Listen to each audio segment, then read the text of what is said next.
அனைவருக்கும் வணக்கம். இன்றைக்கி நம்ம என்ன சமையல் செய்ய போகிறோம்னா மட்டன் குழம்பு தான் செய்ய போகிறோம். வாங்க இது எப்படி செய்யலான்னு பார்ப்போம். அதுக்கு முதல்ல நம்ம மசாலாவெல்லாம் அரைச்சி எடுத்துக்கலாம். முதல்ல இதெல்லாம் வறுத்துட்டு தான் அரைக்க போகிறோம். இதுக்கு எடுத்துருக்க பொருள் என்னென்னு பார்த்தீங்கன்னா, மசாலாவுக்கு கசகசா கொஞ்சோண்டு, 2 கிராம்பு, 2 ஏலக்காய், 1 ஸ்பூன் சீரகம், 1 ஸ்பூன் சோம்பு, 2 பிரிஞ்சி இலை, 2 அன்னாசிப்பூ, கொஞ்சோண்டு கல்பாசி.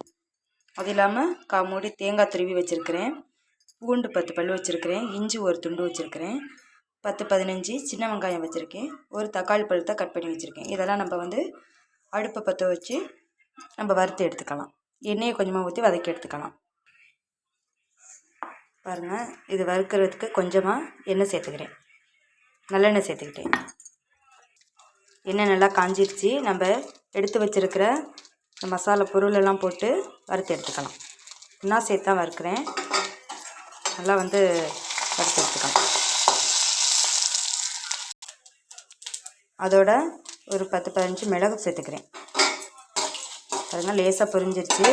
அதோட பூண்டு இஞ்சி போட்டுக்கிறேன். எடுத்து வச்சுருக்க வெங்காயத்தையும் சேர்த்துக்கிறேன். அடுப்பை லோ ஃப்ளேம்லேயே வச்சு நல்லா வதக்கி எடுத்துக்கோங்க.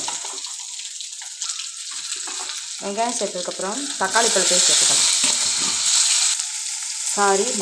பட்டை சேர்க்க மறந்துட்டேன், இப்போ சேர்த்துக்கிறேன். அதோட இப்போ தேங்காயும் சேர்த்துக்கிறேன். ரொம்ப வதக்க தேவையில்லை. பாருங்கள், இந்த அளவு வதங்கி வந்தால் போதும். ஆஃப் பண்ணி ஆற வச்சுட்டு நம்ம அப்புறம் அரைச்சி எடுத்துக்கலாம். நம்ம குக்கரில் கறியை சேர்த்து வேக வச்சு எடுத்து வச்சுக்கலாம்.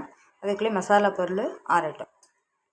பாருங்கள், நல்லா சட்டி காஞ்சிடுச்சு. இப்போ எண்ணெயை ஊற்றி தாளிச்சிக்கலாம்.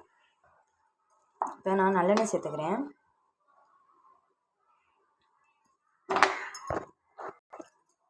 தாளிக்கிறதுக்கு பட்டை, அன்னாசிப்பூ, சோம்பு, பிரிஞ்சி இலை, கசகசா போட்டிருக்கேன். இதை சேர்த்து எடுத்து பொரிச்சு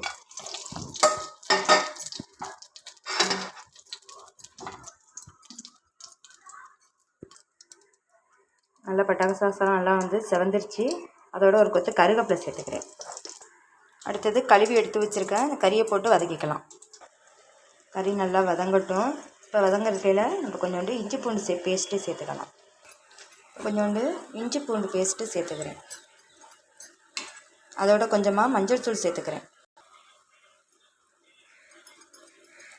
எல்லாம் சேர்ந்து இப்போ கலந்து விட்டுக்கலாம். கறி வேகிறதுக்கு தேவையான கல் உப்பு சேர்த்துக்கிறேன். இதெல்லாம் சேர்த்துக்கிட்டு ஒரு 5 விசில் வர வரைக்கும் வெயிட் பண்ணுவோம். பாருங்கள், 5 விசில் எடுத்து வச்சுட்டேன். கறி நல்லா வந்துருச்சு. இப்போ நம்ம குழம்பு ரெடி பண்ணிப்போம். இப்போ கடாயில் மாற்றி வச்சுட்டேன். பாருங்கள், கொதி வருது. இப்போ குழம்புக்கு தேவையான மல்லித்தூள், மிளகாத்தூளை சேர்த்துக்கலாம்.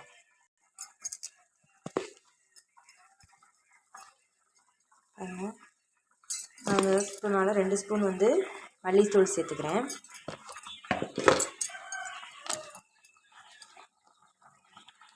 ஒரு ஸ்பூன் மிளகாத்தூள் சேர்த்துக்கிறேன். உங்களுக்கு காரம் வேணுங்கிற மாதிரி நீங்கள் சேர்த்துக்கலாம். தூள் சேர்த்து நல்லா கலந்து விட்டுக்கலாம்.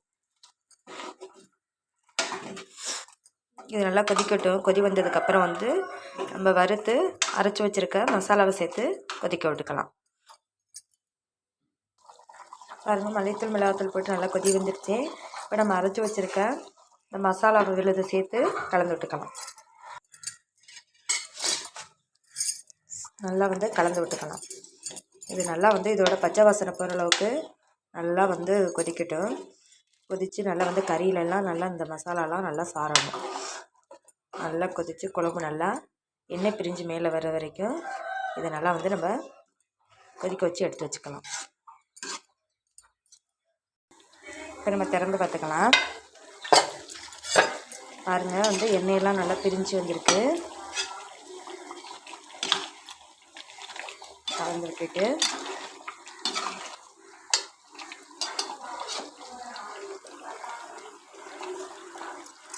கலந்து விட்டுக்கலாம்.